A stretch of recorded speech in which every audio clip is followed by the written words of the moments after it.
Anne-Marie Green. And I'm Elaine Quijano. Just into our newsroom, a photo of what ISIS claims is the bomb that took down the Russian passenger plane in Egypt. ISIS published the picture in its magazine, Pegues, and you can see the alleged bomb is really not very big. Let's get straight to our Homeland Security correspondent, Jeff Pegues, to talk a little bit about this. What do we know so far about this claim, Jeff? Well, let's see that photograph again, because what you're looking at is the very essence of what an improvised explosive device is. Look at it. It's a soft drink can, a detonator, and what appears to be a switch. And according to the official ISIS magazine, this is the device that was used to bring down that Russian plane. Again, the Russian plane that went down in Egypt's Sinai Peninsula, killing 224 people. And the Russians came out yesterday, as you know, saying that it was a bomb. And this was after an investigation where there wasn't a lot of cooperation between the Russians and the U.S. and the Egyptians. But finally, the Russians came out and acknowledged that this was a bomb on the plane. And now you have ISIS, through their official magazine, releasing a photograph of the device that they say brought that plane down. In the magazine accompanying that picture there, because you know, I wonder what other kind of claims were made in addition to showing that and claiming that it was in fact the bomb that brought down that airliner.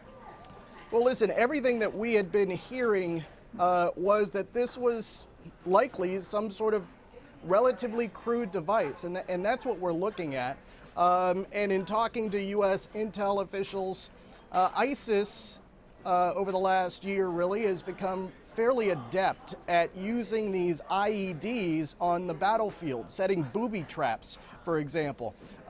So now, if indeed this is the type of device that brought down that plane, it takes their capability to another level and raises all sorts of questions about security at airports across the world.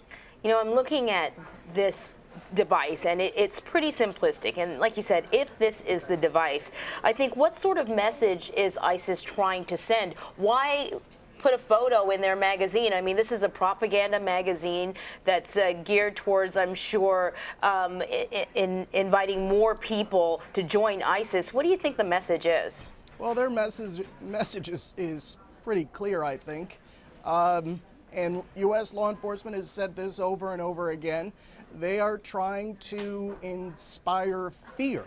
And that's why you see their official magazine and the propaganda that they release through social media. It's all about generating a buzz and generating fear. Mm-hmm. And when you have the combination of the Russian plane that was bombed and then the Paris attacks, they probably feel that they are achieving their goals. How valuable a recruiting tool would that be, showing that photo, saying that this was all it took to take down an entire plane, as ISIS goes about its final objectives, as it tries to pursue whatever it is their end goals are? How valuable a recruiting tool is something like that photo? Well, just based on my experience covering ISIS over the last several months, that is in part what has led to their achievements, if you will. I'm not going to say success, but they have become very adept at using social media and their propaganda arms. And I think that this Islamic State magazine falls under that category. I mean, it's slickly produced. I mean, if you look at it, it looks like something that many publications online in the U.S. produce, professional publications. So they have become very adept at spreading their message. It is videos that you see online, it is through social media, and they have English language followers, sympathizers in some cases, who are buying into that message. And every time that they trumpet their success, it works in their favor. And it works against Russia, it works against the U.S., it works against France and the British as well. Jeff, how is the investigation into the downing of the Russian plane going? Is there anything new there?